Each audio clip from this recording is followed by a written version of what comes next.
안녕하세요. 코인우먼입니다. 오늘은 2024년 5월 7일 화요일 오후 12시 16분 경입니다. 구독과 좋아요, 알림 설정 정중히 부탁드리면서 오늘 영상 시작하겠습니다. 오늘 SEC가 준비했던 리플에 대한 약 20억 달러 과징금과 그리고 미국 내에서의 사업 연구 금지를 골자로 한 구제책에 대해서 리플의 반박문에 대해서 답변서를 법원에 제출했습니다. 그렇지만 현재 SEC가 제출한 답변은 봉인된 상태로 제출이 되었고요.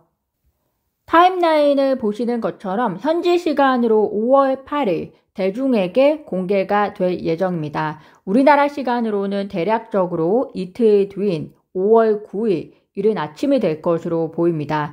SEC의 답변서가 공개가 되지는 않았지만 앞으로 양 당사자가 새롭게 진행해야 할 절차가 거의 마무리가 되었다는 점에서 리플과 SEC의 3년간의 긴 소송의 여정이 거의 마무리가 되었다고 보셔도 될 것 같습니다.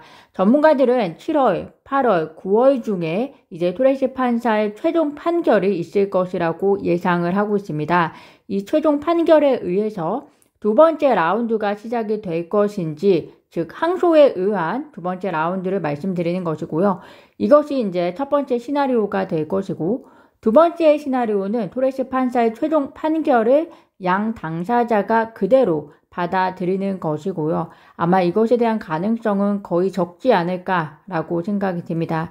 마지막 시나리오가 최종 판결 전에 리플과 SEC 사이에 합의가 이루어지는 것, 이렇게 세 가지 종류의 시나리오를 우리 입장에서는 예상을 해볼 수 있지 않을까 생각이 듭니다. 사실 마지막 시나리오, 리플과 SEC 사이의 합의는 어렵지 않을까 개인적인 생각이 듭니다. 그 이유가 여러 가지가 있겠지만 SEC가 6일 로빈후드에게 암호화폐 상장, 암호화폐 커스터디 및 플랫폼 운영 관련해서 웨이스 노티스를 보냈는데요. 로빈후드의 위반 사항을 좀 더 들여다봐야 하겠지만 전체적인 맥락에서는 SEC가 암호화폐에 대한 관할권을 변함없이 주장하겠다는 것으로 업계와의 전쟁을 끝낼 생각이 없음을 저는 보여주었다고 이제 생각이 듭니다. 결국 겐슬러 입장에서는 리플과의 소송은 본인이 시작하지는 않았지만 어쨌든 시작이었고, 앞으로 업계 내에서 현재 로빈후드와 같은 케이스가 계속해서 만들어낼 가능성이 충만한 것으로 보입니다. JP모건의 블록체인 계열사 오닉스의 최고 경영자가 이더리움이나 비트코인 등 공개 원장은 대규모 거래에 적합하지 않다라고 말했다고 합니다. 그는 이더리움 등 퍼블릭 블록체인은 하루에 수백만 건의 거래를 처리하는데, 그러나 이를 은행과 금융기관 간에 진행되는 대규모 거래에 적용하기에는 안전성이 충분하지 않다라고 밝혔다고 합니다. 그런 면에서 리플의 비전이 밝기도 합니다. 왜냐하면 리플은 기관 간, 은행 간, 국제 간 대규모 거래에 특화된 기술을 가지고 있는 만큼 미국 내 규제가 명확하다면 현재 암호화폐에 관심을 가지고 있으나 규제의 불명확성 때문에 들어오고 있지 못하고 있는 허들이 개선이 된다면 리플에게는 이런 기관 간, 금융 간, 그리고 국가 간 결제와 그리고 거래에 있어서 굉장히 좋은 기회가 될 여지가 많을 것이다 라고 생각이 듭니다. 암호화폐 분석가 이그레고가 XRP가 9월 9일 3.84달러를 넘는 사상 최고치를 경신할 것으로 예상한다라는 분석을 했습니다. 그 이유가 2016년부터 시작된 사이클에서 21일 이동평균선이 55일 이동평균선 아래로 넘어갈 때는 약세가 임박했다는 표시, 그런데 21일 이동평균선이 55일 이동평균선 위로 넘을 때는 다가오는 강세를 나타냈는데, 특히 이런 강세 크로스 이후에 약 294일 만에 최고가 3.84달러를 기록했다라고 합니다. 그런데 강세 크로스가 다시 시작이 되었으나 현재 약 154일 정도 통합 상태를 유지하고 있는 만큼 향후 140일 안에, 즉 9월 9일경에는 이 사이클의 최고가를 XRP가 기록할 수 있다라는 기술적 분석입니다.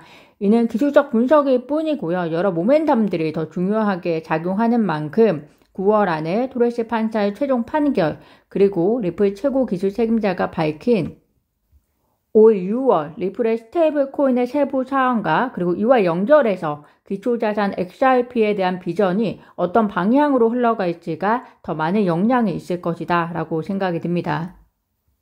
투자은행 TD코인이 보고서를 발표해서 비트코인이 가격이 이번 달에 급등할 수 있다라고 밝혔는데요. 그 이유 하나는 1억 달러 이상 자금을 운용하는 미국 금융기관이 오는 15일까지 SEC의 1분기 증권 보유 내역 문서를 제출해야 하는데 해당 서류를 통해서 더 많은 기관이 비트코인 ETF에 투자한 사실이 알려지면 비트코인에 대한 제도적 수용이 더욱 확실해질 것이다 라는 이야기입니다.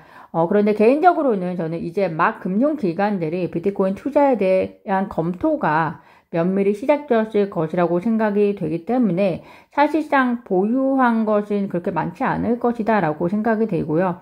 따라서 미국 금융기관의 1분기 증권 보유 내역에 놀랄 만한 내용이 있을 것이다 라고 생각이 들기보다 대신 앞으로 2분기, 3분기, 4분기에 미국 금융기관의 증권 보유 내역이 더 적절한 영향을 끼칠 것으로 저는 생각이 듭니다. 두 번째로 SEC가 예상대로 이더리움 선물 ETF 승인을 거부할 경우에 비트코인이 승자에 이미 입증이 되면서 이러한 것이 비트코인이 급등하는데 촉매제로 작용할 것이다 라고 이야기를 하고 있습니다. 다양한 보고서 내용 중에 하나이니 참고하시면 될 것 같습니다. 현재 비트코인 현물 ETF의 경우에 블랙록의 비트코인 현물 ETF IBIT가 현지 시간으로 6일에 약 2,180만 달러가 순유입이 된 것으로 전해졌고요. 이틀 거래의 연속 유입세가 이어가고 있다라고 보시면 될 것 같습니다.